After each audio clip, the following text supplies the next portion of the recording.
In this video, we're going to look at another type of transformation, a fairly simple one. It's one called a shear. And it's going to involve matrices in this form. So that's a 1 across the diagonal, a 0 in one of the spaces, and something else in one of the other spaces. Now, I'd encourage you to pause the video and just play around with this, see if you can work out what's going on. Okay, a good way to investigate this is to consider the unit square. So if I place in the unit square, which I'll put in blue, that's obviously 0, 0, 0, 1, 1, 1, and 1, 0. And let's see what happens to each of those points. So if we apply this matrix M to each of those points, well, obviously the origin stays the same. But if we take M of 1, 0, well, if I multiply this out, 1, 0, 3, 1, applied to the point 1, 0, I get 1 times 1 plus 0, and 3 times 1 and 0. So the point 1, 0 is moving to 1, 3. All right, what if I apply it to the other basis vector point, 0, 1? Well, 1 times 0 and 0 times 1, so I get 0 there. 3 times 0, 1 times 1. Okay, that point doesn't move. And finally, what happens to the point 1, 1? So 1 times 1 plus 0 times 1. And 3 times 1 and 1 times 1 is 4. So let's plot this out and just see where this actually moves to. So the point 1, 0 moved to 1, 3. So that's moving up here. The point 0, 1 stayed at 0, 1. And the point 1, 1 moved to 1, 4. So 1, 4 is about here. So my unit square has been transformed into this parallelogram.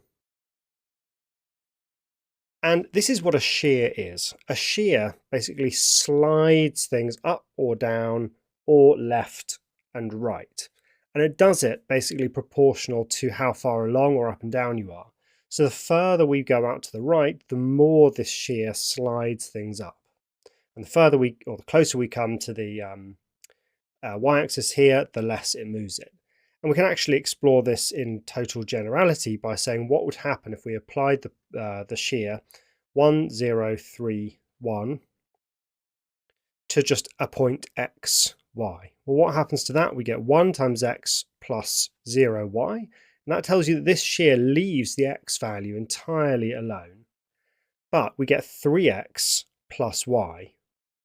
So what this tells me is that this particular shear, which is a shear parallel to the y-axis, leaves all x values alone. And then you take your starting y value, and then you add 3 times whatever the x value was. So that's kind of consistent with what we see, that the further to the right we move, the more of that 3x actually counts in moving it up. So it's sliding things up. So in general, we can say that these two matrices, these are the standard horizontal and vertical shears. So this is one that we saw before, and this is our vertical shear. So how do we describe a shear? Well, what we need to do is we need to provide what's called an invariant line. More on that later. Really, it's a line of invariant points, an unchanged line, and then a point which moves somewhere else. It's much easier to see this in practice. So we saw, going back, that all of the points were sliding up here. So what were the points that were left unmoved? Well, it was actually the y-axis. So the y-axis here is our line of invariant points. So we would state that, and then we would say where one of the points moved, and generally just pick the easiest one, like one of the basis vectors. So what I'd probably do is say the y-axis is unchanged, and the point 1, 0 goes to 1, 3. And that will describe this shear. So what would that be for this one? This would be, a description of this would be a shear, y-axis fixed. That's like a line of invariant points, so y-axis fixed. And then a point moving somewhere else. So we could say something like the point 1, 0 moving to 1k. So just like in this one, our point 1, 0 moved to 1, 3, because there was a 3 here. If there's a k there, it moves to the point 1k. Similarly, this one here, we've got a shear, but in this case, it's the x-axis which is fixed. And to be honest, you can just play around with basically any point. You just need to give a single example of a point, but the easiest ones are the basis vectors. If in this case, if you tried the point 1, 0, it's not going to work, because look, if you apply 1k 0, 1 to the point 1, 0, well, lo and behold, just get 1 plus 0 and 0 plus 0.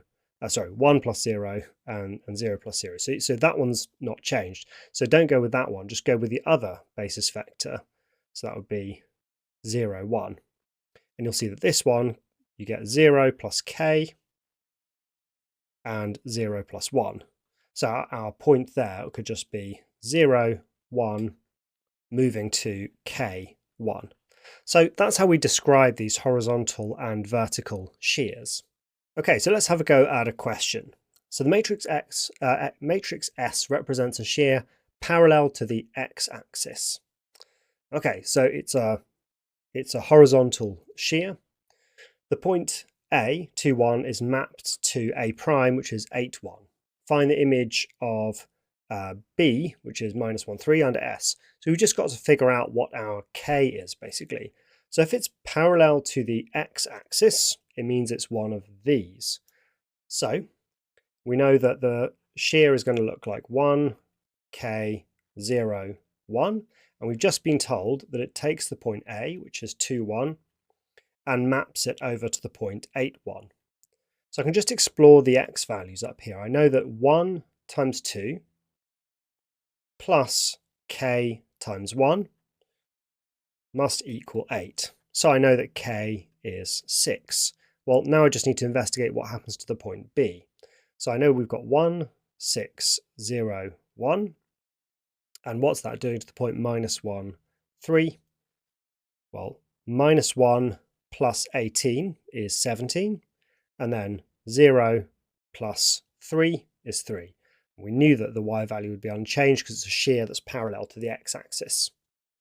Okay, find S inverse and describe the transformation it represents. So maybe you could pause the video and see if you can work this one out without actually kind of hacking through the inverse of a 2x2 matrix. Okay, well, if we've sheared a little bit over to one side, the inverse is hopefully just going to be a shear that moves us back. Let's see if that's the case. So our inverse of S is going to be 1 divided by the determinant. Okay, what's the determinant of this? Well, it's 1 minus 0, which is 1. Now you can see the form of our matrices here will always have a determinant of 0. That's really important. I mean, it makes sense, right? If you're just sliding something across, areas get preserved because areas of shapes, like standard sort of rectangles, it's base times perpendicular height, and the perpendicular heights are never changed. So there's our 1 over the determinant.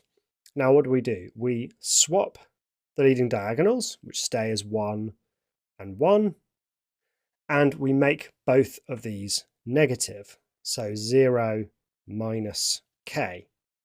Okay, so we've still got a shear, so that makes sense. So our inverse is 1 minus k, 0, 1.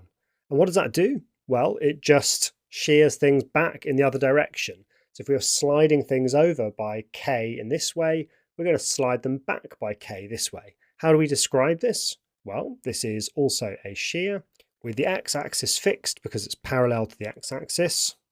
And this one is going to take our point 0, 1 to the point minus k, 1.